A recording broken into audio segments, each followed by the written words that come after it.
चलो भाई आज लुका छुपी खेलते हैं, बड़ा मजा आएगा। पर चोर कौन बनेगा? हर बार मैं ही बनती हूँ चोर, इस बार मैं नहीं बनूंगी चोर, पहले ही बता देती हूँ। नन्हे कबूतर तुम कभी चोर नहीं बने, इसीलिए इस बार चोर तुम बन जाओ। हम सब छुप जाते हैं, तुम हमें ढूंढना। हाँ हाँ नन्हे कबूतर, चोर तो तुम ही बनोगे इस बार, हम जाके छुप रहे हैं। अच्छा अच्छा ठीक है भाई, मैं चोर बनने को तैयार हूँ, तुम सब जाओ जाकर छुप जाओ। बस फिर सारे नन्हे पक्षी छुपने के लिए यहाँ वहाँ भागने लगते हैं और नन्हा कबूतर अपना मुंह दूसरी ओर करके खड़ा हो जाता है। कहाँ छुपूं कहाँ छुपूं, कोई छुपने की जगह नजर नहीं आ रही, जल्दी से मुझे छुपना होगा कहीं पर। तभी मानो चिड़िया को सामने एक पुरानी सी अलमारी रखी हुई नजर आती है। अरे वाह, अलमारी के अंदर जाकर छुप जाता हूँ। नन्हा कबूतर तो सोच भी नहीं सकता कि अलमारी के अंदर भी कोई छुपा होगा। मानो चिड़ा अलमारी के अंदर छुप जाता है और दरवाजा वे बंद कर लेता है। बस तभी राजू कौवा भी वहीं पर आ जाता है। आगे की कहानी देखने से पहले वीडियो को एक लाइक जरूर कर दें। कोई भी ऐसी जगह नजर नहीं आ रही जहाँ पर मैं छुप सकूं। क्या करूं, कहाँ जाकर छुपूं? कबूतर आता ही होगा, अगर उसने मुझे पकड़ लिया तो अगली बार चोर मुझे बनना पड़ेगा। राजू कौवे को भी सामने वही पुरानी अलमारी रखी हुई नजर आती है। अरे वाह, अलमारी मिल गई छुपने की जगह, जल्दी से जाकर इस अलमारी के अंदर छुप जाता हूँ। राजू कौवा भी अलमारी का दरवाजा खोलता है और अलमारी के अंदर छुपकर वे दरवाजा बंद कर लेता है। राजू कौवे तुम यहाँ पर क्यों आ गए? यहाँ पर तो मैं छुपा हूँ, जाओ जाओ भाई कहीं और जाकर छुपो। अरे नहीं नहीं, मैं यहाँ से कहीं नहीं जाऊँगा, बाहर तो छुपने की कोई जगह नहीं है, इसीलिए मैं यहाँ अंदर आ गया। कोई बात नहीं यार, हम दोनों यहाँ पर आराम से छुपेंगे, कबूतर हमें ढूंढ नहीं पाएगा। अच्छा ठीक है, पर चुपचाप रहना, ज्यादा आवाज न करना, वरना कबूतर हमें पकड़ लेगा। कुछ ही देर के बाद बुलबुल और तोता भी उसी अलमारी का आकर दरवाजा खोलते हैं। अरे भाई नजर नहीं आ रहा क्या? अलमारी के अंदर हम दोनों छुपे हैं, जाओ जाओ भाई तुम दोनों कहीं और जाके छुपो। हम कहाँ जाएंगे? पेड़ पर छुपेंगे तो नन्हा कबूतर हमें जल्दी पकड़ लेगा, इसीलिए हम दोनों भी यहाँ पर इस अलमारी के अंदर छुपने के लिए आए हैं। अरे भाई तुम दोनों कहीं और जाके छुप जाओ ना, और वैसे भी तोते तुम्हारा तो रंग भी हरा है, तुम अगर पेड़ में छुप जाओगे तो कौन सा नजर आओगे? नहीं, मैं तो यही छुपूंगा, अलमारी के अंदर छुपूंगा ना तो कबूतर मुझे ढूंढ नहीं पाएगा। अरे भाई ये लड़ने का समय नहीं है, जिसे छुपना है छुप जाए अलमारी के अंदर, बस जल्दी से अलमारी का दरवाजा बंद करो वरना कबूतर आ जाएगा। फिर क्या सारे के सारे नन्हे पक्षी उसी अलमारी के अंदर छुप जाते हैं। सब छुप जाओ, ढूंढेगा ये चोर, सबके सब पकड़े जाएंगे तो मच जाएगा शोर, कोई छुपे ना छुपे मैं आ रहा हूँ। नन्हा कबूतर फिर अपने दोस्तों को पूरे जंगल में यहाँ वहाँ ढूंढ रहा था। दूसरी तरफ बारूचील अपने घर में काफी ज्यादा भूखी बैठी थी। मम्मा आज तो हमने सुबह का भोजन भी नहीं खाया, हम अगर ऐसे ही भूखे रहेंगे तो हम मर जाएंगे, कुछ करो ना, कहीं से भोजन लेकर आओ, मेरे पेट में तो चूहे दौड़ रहे हैं। मेरे बेटे मैं जानती हूँ तुम्हारे नन्हे से पेट में चूहे दौड़ रहे होंगे, मैं जाती हूँ, आज तो कोई ना कोई शिकार मैं ढूंढ कर ही लाऊंगी। बस मैं यूं गई और यूं आई, मेरे आने तक का तुम इंतजार करो बस। बारूचील अपने बेटे के लिए शिकार ढूंढती हुई जंगल में आ जाती है। वे यहाँ वहाँ घूमती है पर उसे कोई भी नन्हा पक्षी नजर नहीं आता। कहाँ चले गए सारे नन्हे पक्षी? नन्हे पक्षी क्या, कोई बड़ा पक्षी भी नजर नहीं आ रहा। कितने चालाक हो गए हैं जंगल के पक्षी, मेरे आने से पहले ही अपने अपने घरों में छुप जाते हैं। बारूचील फिर से पूरे जंगल में यहाँ वहाँ घूम रही थी, तभी उससे वे पुरानी सी अलमारी नजर आती है। अरे वाह, ये पुरानी सी अलमारी बहुत अच्छी लग रही है, और वैसे भी पुरानी चीजें तो बहुत मजबूत होती हैं, इसे बेचकर मुझे पैसे मिल जाएंगे थोड़े से, फिर उन पैसों से मैं मांस खरीद लूंगी, कम से कम आज के दिन तो मैं और मेरा बेटा पेट भरकर मांस खा लेंगे। बस फिर क्या था, बारूचील खुशी खुशी वे अलमारी उठाकर गाड़ी पर रख देती है और उसे अपने साथ ले जा रही थी। पर उसे क्या ही पता था कि इस अलमारी के अंदर तो काफी सारे नन्हे पक्षी छुपे बैठे हुए हैं। कुछ ही देर के बाद बारूचील वे अलमारी लेकर अपने घर पर आ जाती है। पहले मैं इस अलमारी को खोल के अच्छे से देख लेती हूँ कि अंदर से ठीक तो है ना, कहीं ऐसा ना हो ये अलमारी अंदर से खराब हो और मुझे पैसे कम मिलें। बारूचील जैसे ही अलमारी का दरवाजा खोलती है तो वे अंदर इतने सारे बच्चों को देखकर हैरान हो जाती है। हाय रे, मैं ये क्या देख रही हूँ, इतने सारे नन्हे पक्षी, वो भी इस अलमारी के अंदर। मेरी तो लॉटरी लग गई मेरी तो। मैं कहाँ एक नन्हे पक्षी का शिकार करने निकली थी, पर मुझे अलमारी के साथ इतने सारे बच्चे मिल गए। बचाओ, हमें बचाओ, कोई हमें बचाओ। तुम सबको बचाने वाला यहाँ पर कोई नहीं है। ये इलाका दूर दूर तक मेरा है। मेरी इजाजत के बगैर कोई मेरे इलाके के अंदर आ नहीं सकता। चालाक जालिम चील अलमारी का दरवाजा दोबारा बंद कर देती है। और ये क्या, वे तो अलमारी को चैन से बांध देती है। अरे ये नन्हा चील कहाँ चला गया? थोड़ी देर पहले तो भूख के मारे रोए जा रहा था। चलो कोई नहीं, वापस आएगा तो मैं उसके लिए मजेदार सा भोजन बना के रखूंगी। तभी वहाँ पर भागी भागी बारू चील की दोस्त राशि चील आ जाती है। गजब हो गया बारू चील, बहुत बुरा हुआ। पता भी है तुम्हारा बेटा कितनी मुश्किल में है। तुम्हारे बेटे को मगरमच्छ ने पकड़ लिया। मगरमच्छ के मुंह में है वो। चलो चलो जल्दी चलो, इससे पहले कि वे भूखा मगरमच्छ तुम्हारे बच्चे को खा ले। हाय रे राशि, तुम ये क्या बोल रही हो? मेरा बेटा मगरमच्छ के मुंह में है। हम क्या करें, उसे कैसे बचाएं? सुनो बारू चील, मेरे पास एक बढ़िया सा उपाय है। उस जालिम मगरमच्छ ने तुम्हारे बेटे को अभी तक खाया नहीं है, वो उसी के मुंह में है। तुम जल्दी से वहाँ पर जाओ और उस मगरमच्छ को किसी तरह बातों में लगा के रखो। मैं फिर तेजी में आऊंगी और उस मगरमच्छ के मुंह से तुम्हारे बेटे को निकाल कर फौरन से भाग जाऊंगी। ये सुनते ही बारू चील भागी भागी फौरन से उस मगरमच्छ के पास चली जाती है। हे मगरमच्छ, छोड़ दे मेरे बेटे को। इसने तेरा क्या बिगाड़ा है? अगर इसे कुछ भी हुआ तो मुझसे बुरा कोई नहीं होगा। बारू चील मगरमच्छ को अपनी बातों में लगाई हुई थी। तभी सामने से राशि चील तेजी में आती है और मगरमच्छ के मुंह से नन्हे चील को निकालकर वहाँ से भाग जाती है।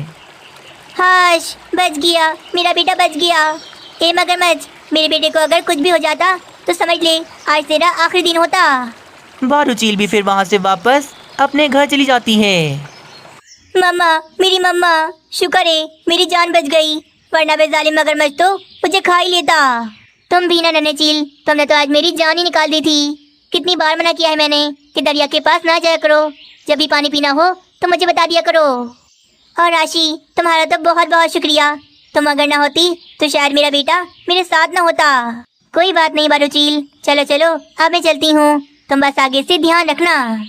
राशि चील फिर वहाँ से चली जाती है। तभी बारू चील दोबारा से अलमारी को खोलकर उन सारे नन्हे पक्षियों को देखती है। अभी कुछ देर पहले मेरा बेटा भी इसी तरह डरा हुआ था, चीख रहा था, सबसे मदद मांग रहा था। चील आंटी प्लीज हमें छोड़ दें, हमारे मम्मा पापा हमारे लिए बहुत परेशान हो रहे होंगे। हाँ, अगर हमें कुछ हो गया तो हमारे माँ बाबा हमारे बिना कैसे रहेंगे? मैं कैसे इन बच्चों को खा सकती हूँ? इनके माता पिता भी मेरी ही तरह अभी कितने ज्यादा परेशान होंगे। मैं अपने बेटे को तो मौत के मुंह से बचा लिया ही, पर मुझे एहसास हो गया कि मैं पक्षियों के साथ कितना गलत कर रही थी। बारू चील को अपनी गलती का एहसास हो जाता है। वो कहते हैं ना, जब तक खुद पर ना बीते दूसरों की तकलीफ का कभी एहसास नहीं होता।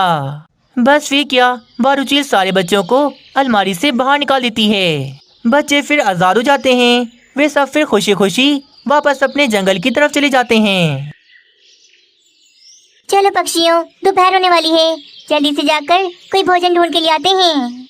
मीनू चिड़िया, मैं तो बहुत परेशान आ गया हूँ इस गरीबी से। मन करता है मेरे हाथ ऐसा कोई खजाना लग जाए कि जिसे पाकर मैं रातों रात अमीर हो जाऊं और मुझे रोजाना इस तरह भोजन न ढूंढना पड़े। क्या कालू कौवे, सपने देखना छोड़ो, क्योंकि ऐसा तो सिर्फ सपने में ही हो सकता है। चलो चलो भाई, समय ज़ाया न करो, जल्दी से चलते हैं और जाकर भोजन ढूंढ के ले आते हैं। बुलबुल, तोता, मीनू चिड़िया और कालू कौवा जंगल में यहाँ वहाँ भोजन की तलाश में थे। रुको रुको, वो देखो, वो सामने क्या है? ऐसा लग रहा है कि कोई संदूक है। हाँ, लग तो संदूक ही रहा है, पर उस संदूक में क्या है? देखो कितना ज्यादा चमक रहा है वो। चारों पक्षी फिर उस संदूक के पास जाते हैं। जब वे संदूक खोलते हैं तो उसके अंदर से वे एक पुराना सा नक्शा निकालते हैं। ये तो नक्शा है, पर ये नक्शा है कहाँ का? दिखने में ये संदूक कितना पुराना लग रहा है। जरूर ये नक्शा भी कोई 200-300 साल पुराना ही होगा। पर मीनू चिड़िया, ये नक्शा है कहाँ का? हमें तो लगा था इस संदूक के अंदर से कोई कीमती चीज निकलेगी, पर ये क्या, इसके अंदर से ये बेकार सा नक्शा निकल आया। मीनू चिड़िया गौर से देखती है तो उसे पता लगता है वे नक्शा कोई मामूली नहीं बल्कि किसी खजाने का नक्शा था। पक्षियों, दिखने में तो ऐसा लगता है ये नक्शा कोई खजाने का हो, पर समझ में नहीं आता ये पुराना सा नक्शा किसने रखा होगा इस संदूक के अंदर। जिसने भी रखा हो, हमें क्या। पर मीनू चिड़िया, ये नक्शा है तो खजाने का ना।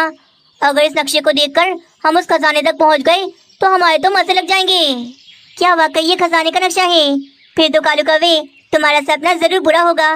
ये खजाना जहाँ कहीं भी हो, हम उसे ढूंढ ही निकालेंगे। नहीं नहीं भाई, मैं तो नहीं मानती ये सब। और वैसे भी हमें लालच नहीं करनी चाहिए। जो भी मिलता है वो मेहनत से मिलता है, बिना मेहनत के कुछ नहीं मिलता। क्या मीनू चिड़िया, हर समय ईमानदारी के गीत गाती रहती हो? अगर सच्चाई और ईमानदारी ना छोड़ी तो तुम इसी तरह हमेशा गरीब रहोगी, गरीब। तोते यार, तुम भी किसे समझा रहे हो?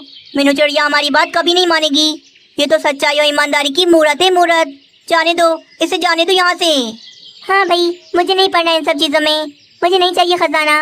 और वैसे भी लालच करना बहुत बुरी बात है, इसीलिए मैं तो जा रही हूँ। मीनू चिड़िया ये कहकर वहाँ से चली जाती है। अरे जा रही है तो जाने दो ना, अच्छी बात है। खजाना मिलेगा तो वे खजाना सारा हम तीनों का ही होगा। मैं तो कहता हूँ हमें समय ज़ाया नहीं करना चाहिए। चलो इस नक्शे को देखकर हम आज से ही खजाने की तलाश में निकल जाते हैं। तीनों पक्षी ही बहुत लालची थे। वे तीनों खजाने की लालच में निकल जाते हैं। काफी देर के बाद वे जंगल से काफी दूर एक दरिया के पास आ जाते हैं। आगे की कहानी देखने से पहले वीडियो को एक लाइक जरूर कर दें। ये दरिया तो बहुत बड़ा है, दूर दूर तक मुझे कोई पेड़ नजर नहीं आ रहा। अगर हम बीच में कहीं थक गए तो हम कहाँ रुकेंगे? हाँ, हम तो उड़ते उड़ते थक जाएंगे। कहीं ऐसा ना हो हम दरिया में ही गिर जाएं और हमारी मृत्यु हो जाए। नहीं भाई, हमें कोई उपाय सोचकर ही आगे जाना चाहिए। तभी कालू कौवा देखता है सामने पानी में एक नाव खड़ी हुई थी।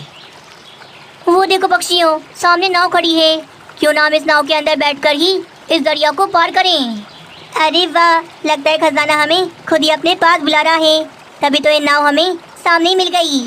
फिर क्या था, वे बढ़िया सी नाव मिलने पर वे तीनों पक्षी उसके अंदर आकर बैठ जाते हैं। चलो भाई पक्षियों, शुरू करो पानी का सफर। हाँ हाँ शुरू करो, बस नाव को ध्यान से चलाना, ज्यादा जल्दबाजी ना करना।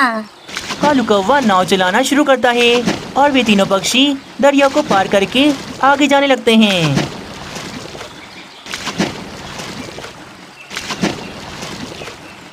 काफी देर के बाद वे नक्शे को देखते देखते नाव चलाते हुए काफी ज्यादा आगे आ जाते हैं और एक जगह पर रुक जाते हैं।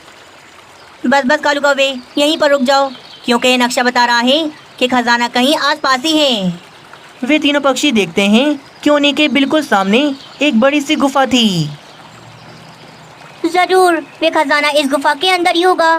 चलो चलो जल्दी से इस गुफा के अंदर चलते हैं। फिर क्या था, वे तीनों पक्षी नाव से उतरकर उस गुफा के अंदर चले जाते हैं। जब वे गुफा के अंदर आते हैं तो वे तीनों तो हैरान रह जाते हैं, क्योंकि गुफा के अंदर तो बस सोना ही सोना था। अरे बाप रे बाप, जैसा मैंने सोचा था उससे कई ज्यादा सोना है यहाँ पर। इतना सोना तो मैंने कभी अपने सपने में भी नहीं देखा। हाँ कालू कौवे, ये तो बहुत सारा सोना है। हम सारी जिंदगी बैठकर खाएंगे तब भी ये सोना कभी खत्म नहीं होने वाला। हमारे बागे खुल गए, हमारे मजे आ गए, जो हमें इतना सारा सोना मिल गया। मीनू चिड़िया बेवकूफ थी जो हमारे साथ नहीं आई। देखना सारी जिंदगी पछताएगी अब वो। ढेर सारे खजाने को देखकर कालू कौवा, बुलबुल और तोता पागल ही हो जाते हैं। उनके मन में तो लालच और भी ज्यादा बढ़ जाती है। ये बुलबुल और तोता मेरे साथ यहाँ पर क्यों आ गए?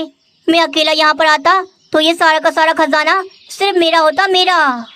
सोने का तो यहाँ ढेर लगा हुआ है, पर मन करता है ये सारा का सारा खजाना सिर्फ अकेले अपने पास रखूं। एक सिक्का भी इन दोनों को यहाँ से ले जाने ना दूं। बुलबुल, अपनी दिमाग की घंटी बजा। ये सारा का सारा खजाना अकेले तेरा भी हो सकता है। किसी भी तरह बस कालू कौवे और तोते को मुझे रास्ते से हटाना होगा।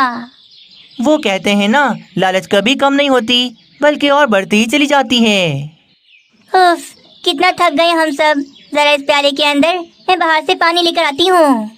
फिर बहाने से बुलबुल गुफा के बाहर चली जाती है और वे बाहर लगी जहरीली जड़ी बूटियां तोड़कर उसे उस प्याले के पानी में मिला देती है। चलो हो गया काम। अब मैं ये जहरीला पानी कालू कौवे और तोते को पिला दूंगी। पानी पीते ही वो दोनों मर जाएंगे और गुफा का सारा खजाना सिर्फ मेरा हो जाएगा। वहीं दूसरी तरफ कालू कौवा और तोता भी बुलबुल को रास्ते से हटाने का कोई प्लान सोच रहे थे। देखो तोते, बुलबुल एक महिला है और महिला कमजोर होती हैं। हम बुलबुल को बेहोश करके उसे तालाब के पानी में फेंक देंगे। उसके बाद गुफा का सारा खजाना हम आपस में आधा आधा बांट लेंगे। हाँ कालू कौवे, मैं भी कुछ यही सोच रहा था। बुलबुल को तो रास्ते से हटाना ही पड़ेगा। फिर कुछ देर के बाद बुलबुल पानी से भरा प्याला लेकर गुफा में वापस आ जाती है। मैं तो बाहर से पानी पीकर आ गई। ये लो, तुम दोनों भी इस प्याले से पानी पी लो। पानी तो हम बाद में पी ही लेंगे, पर पहले हम तुम्हें रास्ते से न हटा दें। क्या मतलब? हाँ क्या?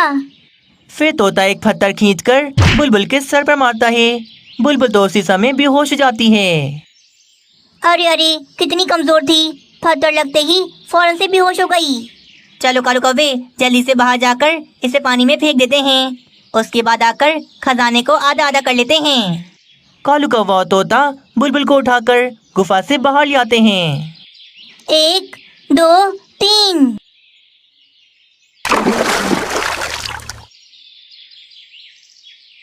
चलो भाई, अब ये ढेर सारा खजाना हम दोनों का हुआ।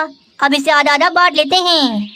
हाँ हाँ, क्यों नहीं। पर कालू कौवे, पहले ये प्याले का सारा पानी हम पी लेते हैं, जो बेचारी बुलबुल बहन हमारे लिए लेकर आई थी। कालू कौवा और तोता वे जहरीला पानी पी लेते हैं, पर वे पानी पीते ही वे दोनों तो दर्द से तड़पने लगते हैं। बचाओ, मुझे बचाओ कोई। पानी में ऐसा क्या था पानी में, जिसे पीकर हमारे पेट में दर्द होना शुरू हो गया। देखते ही देखते वे कालू कौवा और तोता भी तड़पते तड़पते मर जाते हैं, और वे ढेर सारा खजाना तो किसी के हाथ भी नहीं लगता। इसीलिए तो कहते हैं लालच कभी नहीं करनी चाहिए, क्योंकि लालच एक बुरी बला है।